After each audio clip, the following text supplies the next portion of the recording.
తులారాశి వాళ్లకు ఈ వారం చాలా వరకు ఏదైతే మీరు అనుకున్నటువంటి పనులుంటాయో ఆ పనులను చేపట్టడం, పూర్తి చేయటం అనేటటువంటి పనుల్లోనే ఈ వారం సరిపోతుంది.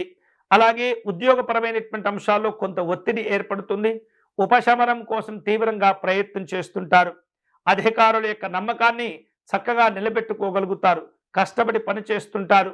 ఊహించిన దానికంటే ఎక్కువ ప్రయోజనాలు కూడా సాధించి పెడుతూ ఉంటారు. వృత్తిపరంగా ఈ వారం చాలా ఒత్తిడితో కష్టపడుతూ పనిచేస్తూ ఉంటారు. సమయం తీసుకోనంత లేనంతగా ఈ వారం గడిచిపోతూ ఉంటుంది. వృత్తి వ్యాపారాలు లాభసాటిగా ఉంటాయి. కోర్టు సంబంధమైనటువంటి అంశాల్లో మీకు తీర్పులు అనుకూలంగా వచ్చే అవకాశాలు ఉన్నాయి. సమయస్ఫూర్తితో వ్యవహరిస్తూ ఉండాలి. అందరినీ పలకరిస్తూ ఉండాలి. ఆప్యాయతగా మాట్లాడుతూ ఉండాలి. ఆదరాభిమానాలు పెంచుకునేటటువంటి ప్రయత్నం చేస్తూ ఉండాలి. తద్వారా ముఖ్యమైనటువంటి 1-2 సమస్యల నుండి కూడా మీకు ఈ వారం ఉపశమనాలు లభిస్తూ ఉంటాయి. సమాజంలో విశేషమైనటువంటి గౌరవ మర్యాదలను కూడా పొందగలుగుతారు. ముఖ్యమైనటువంటి వ్యవహారాలు అన్నీ కూడా అనుకున్నటువంటి సమయానికి పూర్తి చేయగలుగుతారు. ప్రయాణాల్లో ఈ వారం నూతన వ్యక్తులతో పరిచయాలు ఏర్పడుతుంటాయి. ఆ పరిచయాలు భవిష్యత్తులో కూడా కొనసాగేటటువంటి అవకాశాలు ఉండబోతున్నాయి. సాధ్యమైనంత వరకు ఇతరులతో గొడవలు పెట్టుకోకూడదు. ఘర్షణను ఏమాత్రం కూడా దగ్గరికి రానివ్వకూడదు.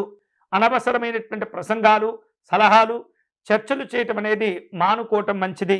ఈ వారం ఎంత జాగ్రత్తగా మీరు మిమ్మల్ని కాపాడుకుంటూ ఉంటారో భవిష్యత్తులో అంత ఉత్తమమైనటువంటి ఫలితాలు మీకు ఏర్పడుతూ ఉంటాయి. ఈ వారం చివరిలో కొద్దిగా శ్రమ పెరుగుతుంది. కానీ శ్రమ పెరిగినప్పటికీ కూడా వాటి వలన మంచి మంచి ప్రయోజనాలు కూడా ఏర్పడుతుంటాయి. నిరుద్యోగులకు నూతనమైనటువంటి అవకాశాలు కలిసి వస్తుంటాయి. ఉద్యోగాలను సాధించుకోగలుగుతారు.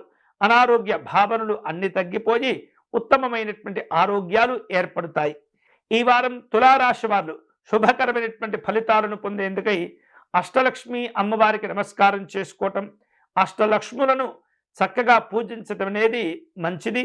వీలైతే కనుక అష్టలక్ష్మి స్తోత్ర పారాయణం చేయటం, మహాలక్ష్మి అమ్మవారికి కుంకుమ పూజను నిర్వహించటం అనేది చాలా చాలా మంచిది ఈ తులారాశి వారికి.